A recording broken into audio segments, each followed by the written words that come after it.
आज के टाइम पर ये न्यूज़ काफ़ी ज़्यादा वायरल हो रही है और वेरियस न्यूज़ आउटलेट्स इसके बारे में आर्टिकल्स पब्लिश कर रहे हैं कि पाकिस्तान की एयरफोर्स ने खुद के ही लोगों पर बॉम्ब्स बरसा दिए हैं, जिसमें काफ़ी सारे इनोसेंट लोगों की जान गई है। और देखिए, ये पहली बार नहीं है जब पाकिस्तान एयरफोर्स ने खुद ही के मासूम लोगों के ऊपर बॉम्ब्स गिराए हैं। इसके पहले 2010 में भी इन्होंने केपी के रीजन में एक रिमोट विलेज सारेवाला पर ये बॉम्ब्स गिराए थे।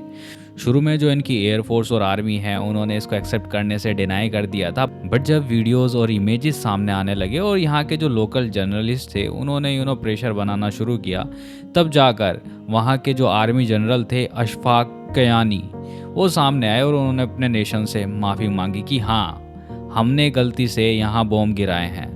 उस वक्त भी 60 से ज़्यादा लोग मारे गए थे, जिनमें ये विलेजर्स ही थे जो पीसफुली अपना जीवन यापन कर रहे थे।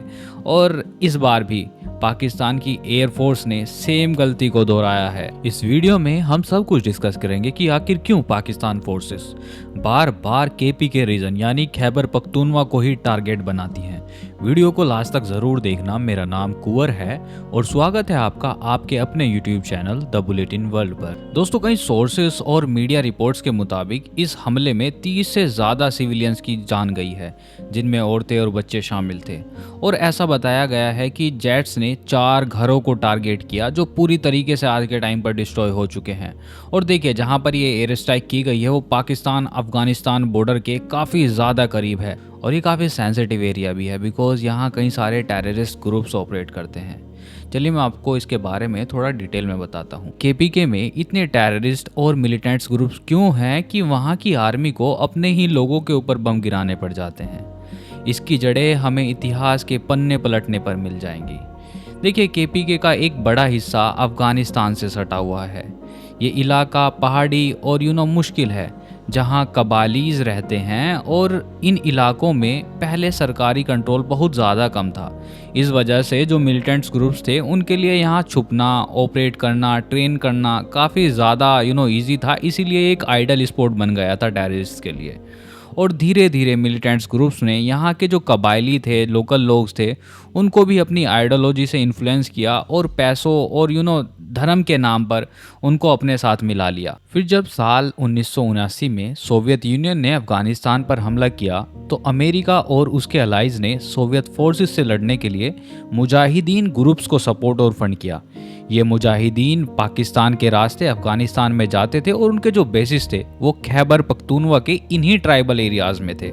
और जब सोवियत फोर्सेस ने अफगानिस्तान को छोड़ा तो इन लोगों के पास काफ़ी मात्रा में हथियार और फंड्स अवेलेबल थे। फिर होता है यूएसए में एक बड़ा हमला, यानी 26/11 अटैक। 2001 में उसके रिटेलिएशन में जब यूएसए अफगानिस्तान पर वापस अटैक करता है तो तालिबान और अलकायदा के काफ़ी सारे फाइटर्स अफगानिस्तान से भागकर केपीके के इन्हीं पहाड़ी इलाकों में आकर शरण ले लेते हैं। और फिर यहाँ आकर उन्होंने तहरीक तालिबान पाकिस्तान यानी टीटीपी जैसे ग्रुप्स बनाए, जिनका मकसद पाकिस्तान के अंदर एक्सट्रीमिस्ट आइडियोलॉजी फैलाना और गवर्नमेंट के खिलाफ हमले करना था। यानी एक टाइम पर पाकिस्तान गवर्नमेंट जिन ग्रुप्स को सपोर्ट कर रही थी वो ग्रुप्स अब पाकिस्तान के अगेंस्ट ही एक्शन लेने लगे थे। और देखो, पाकिस्तान ने समय समय पर इन ग्रुप्स के खिलाफ डबल स्टैंडर्ड्स रखे हैं। कुछ ग्रुप्स को स्ट्रेटेजिक एसिड्स मान लिया गया पाकिस्तान के भीतर, खासकर उनका इस्तेमाल इंडिया और अफगानिस्तान के खिलाफ किया गया। इन्हीं डबल स्टैंडर्ड की वजह से इन ग्रुप्स को बढ़ने और ताकतवर होने का मौका मिला। और बाद में जब पाकिस्तान को लगा कि इनके खिलाफ एक्शन लेना चाहिए, तब तक ये ग्रुप्स पूरी तरीके से ऑर्गेनाइज्ड और पावरफुल हो चुके थे। खैबर पख्तूनवा के इस एरिया में गरीबी, बेरोजगारी और एजुकेशन की कमी एक बड़ा मसला है।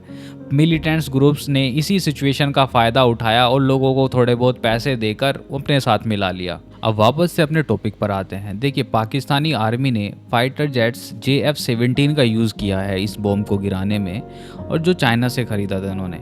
इन जेट्स ने टोटल 8 बम्स गिराए।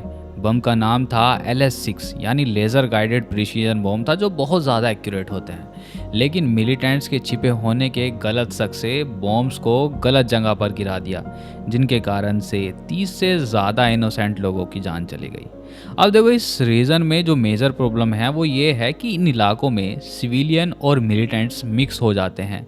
मिलिटेंट्स लोगों को ह्यूमन शील्ड के रूप में यूज़ करते हैं और इनके घरों में छिप जाते हैं। रिजल्ट ये होता है कि एयर स्ट्राइक्स में गलती से सिविलियंस ही मारे जाते हैं। और मैं आपको बताऊं कि इंडिया ने जब ऑपरेशन सिंदूर किया था तो उसके बाद से जो जैसे मोहम्मद जैसे ग्रुप्स थे वो भी केपीके में ही शरण लेकर बैठे हैं आज के टाइम पर, और यहाँ सिचुएशन बहुत ज़्यादा ख़राब है।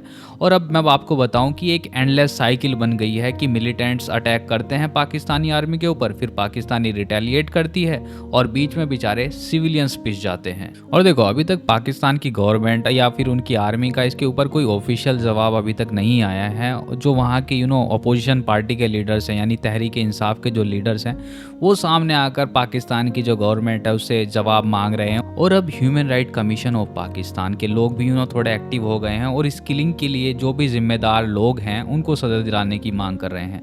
बट मैं आपको बता दूं कि पाकिस्तान की आर्मी का जो वहाँ की पॉलिटिकल सिस्टम में इन्फ्लुएंस है उसके हिसाब से मुझे नहीं लगता कि उनके अगेंस्ट कोई भी एक्शन लिया जाएगा। इवन इसकी जांच तक हो जाए वही बड़ी बात है। और देखो, खैबर पख्तूनख्वा जिस तरीके से सेंसिटिव एरिया है, इस तरीके के अटैक्स लोगों में और ज़्यादा आक्रोश भरेंगे। पाकिस्तान की जो आर्मी है और वहाँ की जो गवर्नमेंट है उनके खिलाफ लोगों को में और गुस्सा भर जाएगा और ये मिलिटेंट्स ग्रुप के साथ मिलकर पाकिस्तान को डिस्टेबलाइज करने का काम कर सकते हैं। That's all for today. Well, अगर आपको ये वीडियो पसंद आई हो तो वीडियो को लाइक कर लो। बट बिफोर यू लीव, मैं आपसे एक MCQ पूछना चाहूँगा। देखिए, हाल ही में दादा साहब फाल्के अवार्ड 2023 के लिए विनर अनाउंस किया गया है। दादा साहब फाल्के अवार्ड 2023 का विनर कौन है? आपके ऑप्शंस हैं रजनीकांत, मोहनलाल, अमिताभ बच्चन या फिर मिथुन चक्रवर्ती। सही उत्तर कमेंट करके बताइए। Thank you for watching this video. But if you haven't subscribe this little channel the bulletin world, please subscribe कर लो यार, ताकि आपका ये छोटा सा चैनल थोड़ा बड़ा हो सके। Thanks again, stay curious and stay safe. जय हिंद।